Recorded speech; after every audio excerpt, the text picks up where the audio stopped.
یہ ہے کہ یا ایھا الذین آمنوا قوا انفسکم واہلیکم نارا، بچاؤ اپنے آپ۔ یہاں پر غور کیجئے، پہلے اپنی جان آئی ہے، اور یہ ہے بہت صحیح انداز۔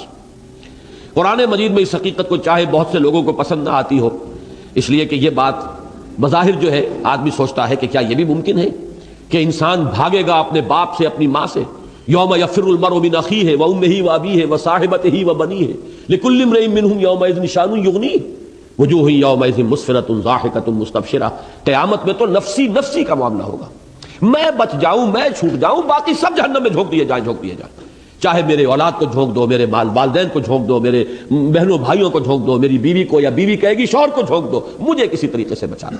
قرآن مجید کی تو نص صریح ہے، یوم یفر المرء من اخیہ وامہ وابیہ وصاحبتہ وبنیہ۔ اسی طریقے سے وہ جو سورہ معارج میں فرمایا گیا کہ یہ انسان تو چاہے گا کہ لو یفتدی من عذاب یومئذ ببنیہ وصاحبتہ واخیہ وفصیلتہ التی تؤویہ ومن فی الارض جمیعا ثم ینجیہ۔ کسی طریقے سے سب کو فدیے میں لے لے، بیٹے کو بھی، بیوی کو بھی، اور ماں باپ کو بھی، رشتہ داروں کو بھی، میرے پورے کنبے اور گھرانے کو بھی، یہاں تک کہ تمام انسانوں کو جھونک دے، کسی طرح مجھے بچا لے۔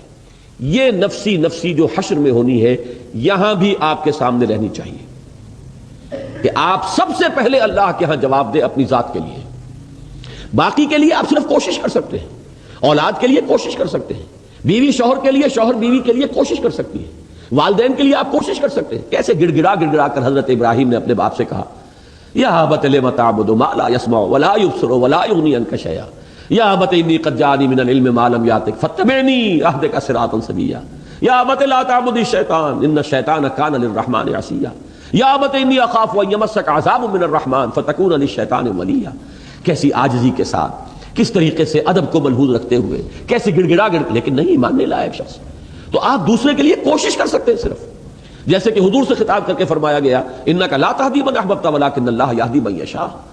آپ کو اختیار نہیں ہے کہ جس کو چاہے ہدایت دے دے، یہ تو اللہ کے اختیار میں ہے، جس کو چاہے گا ہدایت دے گا۔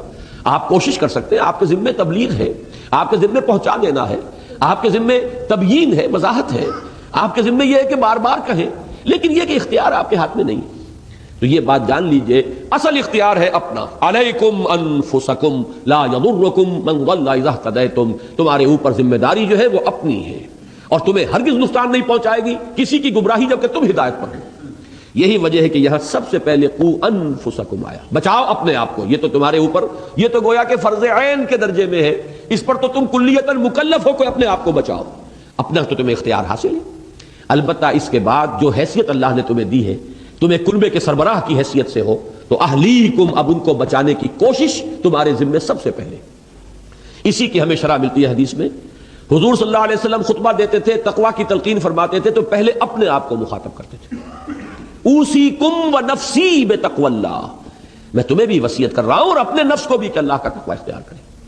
پھر جب آپ دعوت اور تبلیغ کے اندر بھی ترتیب بھی آپ کو معلوم ہے، پہلے اپنے گھر والوں سے بات شروع کی ہے، پھر اپنے رشتہ داروں کو انذر عشیرتک الاقربین، پھر اپنی قوم، اور اس میں خاص طور پر وہ خطبہ ذہن میں رکھیے کہ اپنے گھرانے کی، اپنے قریب کی، اپنی جو عزیز خواتین تھیں انہیں جمع کر کے، اور آپ فرما رہے ہیں کہ یا فاطمہ بنت محمد انقذی نفسک من النار فانی لا املک لک من اللہ شیئا یا صفیۃ عمۃ رسول اللہ انقذی نفسک من النار فانی لا املک لک من اللہ شیئا۔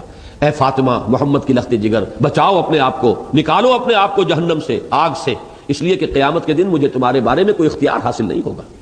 اے صفیہ، محمد کی، اللہ کے رسول کی پھپھی صلی اللہ علیہ وسلم ورضی اللہ تعالی عنہا، انقذی نفسک من النار فانی لا املک من اللہ شیئا، میں تمہیں اللہ کے ہاں میں کام نہیں آ سکوں گا، مجھے کوئی اختیار حاصل نہیں ہوگا، اپنے آپ کو بچانے کی کوشش کرو۔ یہ ترغیب، یہ تلقین تو سربراہ خاندان کے اعتبار سے یہ ہر مسلمان مرد کی ذمہ داری ہے کہ اپنے اہل و عیال کو جہنم سے بچانے کی فکر کرے۔